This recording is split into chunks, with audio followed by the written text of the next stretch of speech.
Sobat PR, ketemu lagi dengan saya Dr. Elvin Gunawan, spesialis kedokteran jiwa di acara Ruang Bicara Kita, YouTube-nya Pikiran Rakyat. Nah teman-teman, hari ini kita punya narasumber yang akan bicara mengenai hal penting di organ reproduksi wanita. Dan kita akan bahas tipis mengenai hal-hal penting di bidang patologi anatomi. Mungkin pada bingung ya, ada teman saya Dr. Ben yang akan menjelaskan apa sih pentingnya memeriksakan diri secara berkala dan apa sih pentingnya seorang spesialis patologi anatomi. Halo Dr. Ben, apa kabar? Halo Dr. Elvin, apa silakan kabar? memperkenalkan diri dengan nama, usianya berapa? Baik, terima kasih Dr. Elvin sudah diundang ke sini. Nama saya Bernard Santoso Suryajaya, saya adalah seorang dokter spesialis patologi anatomik. Umur saya kebetulan 30 plus lah ya. Bahaya nih kalau 30 plus statusnya apa nih dok? Sudah menikah, 1 anak. Oh sudah menikah, oke sudah di launching ya. Jadi untuk teman-teman yang masih single, ya kayaknya harus menanti lagi di narasumber yang lain yang masih single. Nah dok, aku mau tanya nih, sebenarnya teman-teman mungkin sangat familiar dengan teman-teman dari patologi anatomi kalau bicara tentang pap smear. Nah, ya betul-betul. Kenapa sih harus pap smear dok mungkin? Ya jadi memang sejarahnya dulu itu pertama kali kenapa sih ada pap smear? Karena concernnya adalah banyak kejadian kanker serviks pada wanita.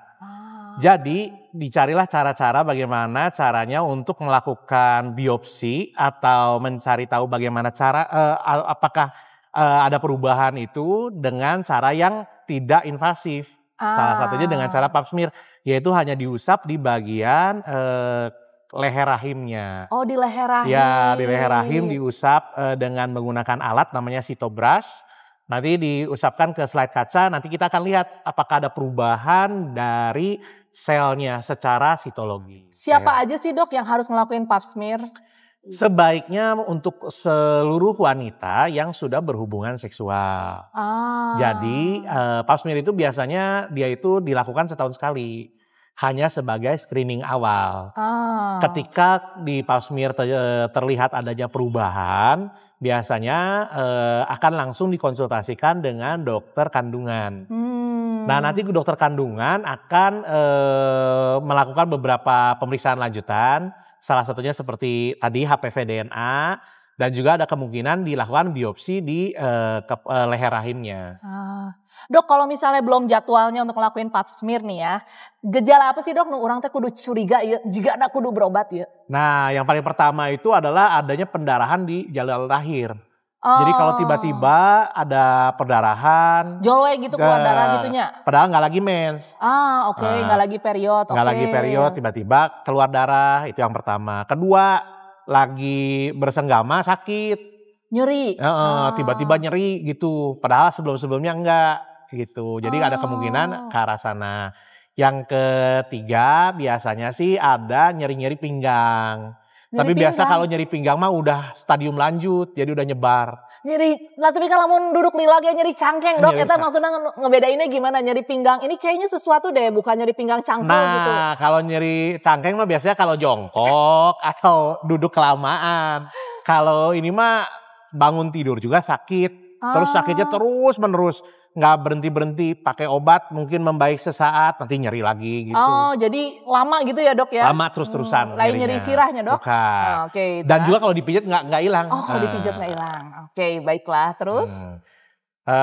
Kalau misalkan, nah ini juga ada juga kalau misalkan kanker serviks itu biasanya memang kan tadi udah disebutin ya berhubungan pisan sama HPV.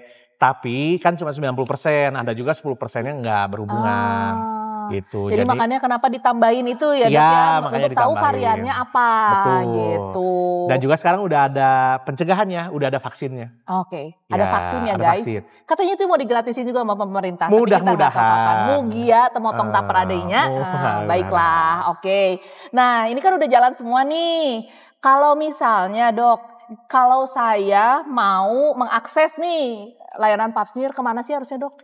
Kalau mau layanan pap smear paling bagus sih ke dokter kandungan.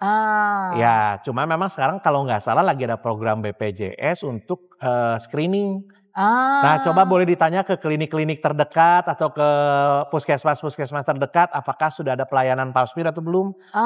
Pentingnya eta ngurus nu wanita teh penting kudu dijaga. Betul. Kalau keputihan juga bisa kan ya dok? Anu bau anyir gitu atau ya bisa, tapi biasanya itu sih lebih seringnya karena infeksi. Tapi kalau yang keluarnya nanah, nah boleh dicek sama darah. Nanah dan darah itu yang harus dicek. Jadi kalau di celana dalam mungkin ya kalau perempuannya ningali kok warnanya rada benteng. Ya agak kehijauan. Wanginya kuning ya. Baunya kayak bau ikan amis gitu. Nah bau itu ikan boleh asin ya.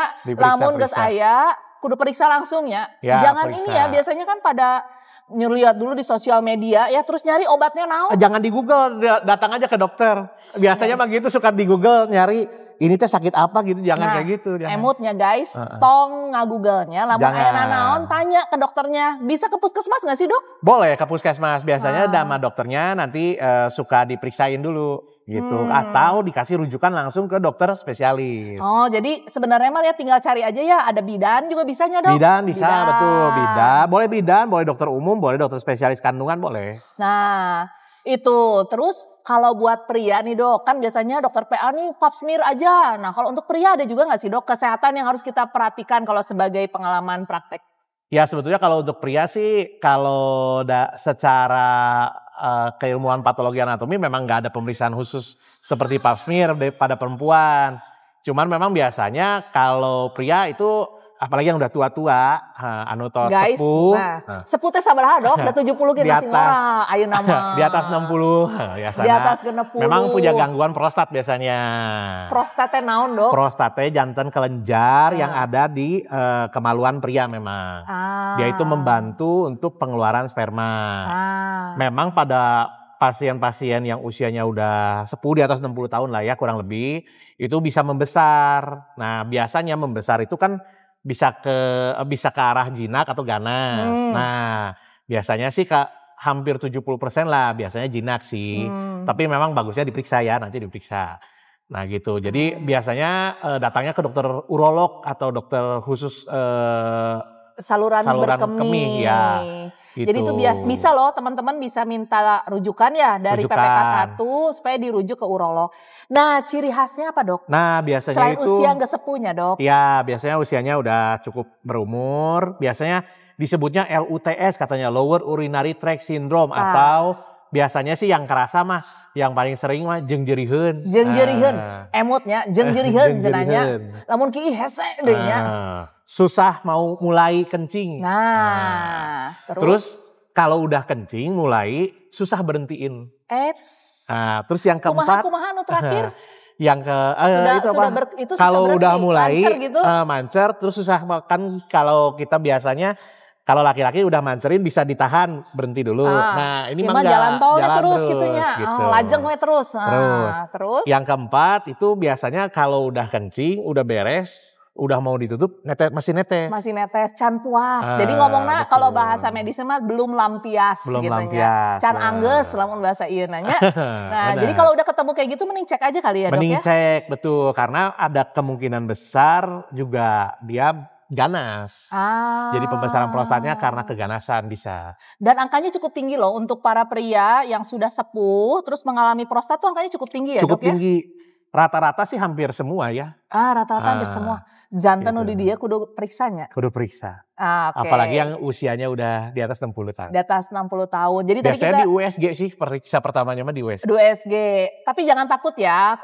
Sekarang pun jenis operasinya sangat mudah ya dok ya. Tidak seperti dulu ya, gitu. Bener. Sangat simpel dengan luka yang sangat terbatas. Jadi nanti bisa diakses informasinya. Nah tadi kita udah bahas 2 penyakit besar ya dok ya. Ada kanker serviks. Terus ada lagi prostat.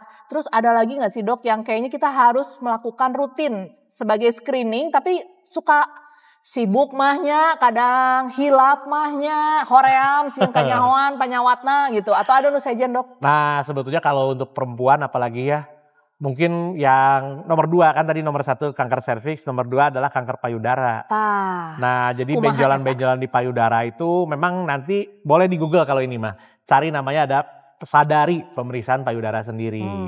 Nah itu biasanya diperiksa dari mulai ketiak sampai ke area ini payudaranya. Periksa bagaimana caranya. Kalau ada benjolan kerasa, keraba, jangan didiemin, jangan tunggu gede, jangan tunggu udah luka, nanahan, udah nggak jelas bentuknya. Ya, aya nu juga kulit jeruknya dok. Iya, kalau udah itu tuh bener. dia makin lama makin kayak kulit jeruk. Jadi kalau udah berubah, kayaknya harus konsul ya. Nanti prosesnya gimana sih dok biasanya?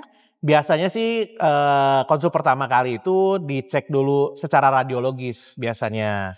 Diperiksa sama dokternya, kalau benar ada benjolan biasanya sih kalau nggak di USG ada sekarang namanya pemeriksaan mamografi. Nah mamografi itu pakai seperti X-ray tapi di payudara. Nanti kelihatan di sana apakah benjolannya itu udah besarnya segimana, apakah ada kalsifikasi atau enggak gitu ya. Jadi dari sana udah diperiksa itu biasanya sih dokternya pengen biopsi gitu. Jadi jangan lupa ya guys, banyak sekali pemeriksaan medis yang sebenarnya bisa dilakukan di tahap-tahap awal sakit. Tuh. Cuman orang Indonesia teh sok nunda. Iya benar. Ya, lamun aya benjolan dina payudara pijet heula nepi ka bareuh gitunya. Ieu mah teu nanaon. Teu nanaon ieu mah. Sesek heula. Atau ieu mah kiriman cenanya bari nyari nu saha nu ngirimna ge eueuh gitu kan bener. gitu. Terus begitu diobatin segala macem udah sampai mentok. Pas kapan aku lagi praktek mah dok, aya nu ditaburan karena make daun. Bener ya itu kan? teh bikin infeksi ongkol nih. Lamun geus nyawa geus bareuh, geus nanahan, tong di daunannya eta, da lain tumbuh kayak jadi pohon. Soalnya di bareuh nepi ka busuk dok. Nah itu nanti bahaya. udah mentok, udah bernanah, udah mentok, cenah jina nempelnya kuat. Jadi baru ke rumah sakit. Nah setelah dicek ternyata udah metastase. Iya udah terlambat. menyebar. Iya jadi moga-moga teman-teman yang ikut Rubik kali ini. Karena yang sesi 2 ini tumben-tumben kita bahas penyakit dok. Pengen ningkatin awareness supaya jangan sampai ada yang terlambat. Jangan terlambat betul. Betul. Nanti kalau misalnya teman-teman butuh bisa mencari layanan kesehatan terdekat ya dok ya. Ya sebagai screening supaya bisa minta untuk pap smear perempuan tahunan. Untuk laki-laki di atas 60 tahun tong lupanya. Tadi tong hilap aya penyakit prostatnya. Terus kalau penyakit awalnya biasanya keluhannya jengjerihan ya dok. Jengjerihan. Nah yang terakhir untuk perempuan jangan lupa melakukan sadari secara berkala. Oke. Ada yang mau disampaikan mungkin dokter sebagai penutup buat masyarakat yang peduli tentang kesehatannya dan harus ngapain sih dok? Wah mudah-mudahan sih dijauhkan dari penyakit. Cuman amin, cenanya panjang ketika ada penyakit jangan takut ke dokter. Kan lumayan sekarang udah ada BPJS ya. Jangan terlalu takut. Semua disamakan kok. Nggak ada dibeda-bedain gitu. Ya, ini nggak ada sponsor ya. Nggak ada sponsor ya. Jadi emang benar-benar murni pengen teman-teman semuanya sobat PR itu sehat. Terhindar dari penyakit yang membuat hidup menderita. Ya, terus betul. Yang terakhir kita bisa berkumpul lebih lama bersama keluarga yang kita cintai. Amin. Ada lagi dok mungkin? Sudah mungkin seperti itu saja. Sudah ya, bisa nanti jadi pidatonya udah ininya. Oke. Mungkin sekian, terima kasih teman-teman. Sampai ketemu lagi di sesi selanjutnya. Dadah. Baik, dadah.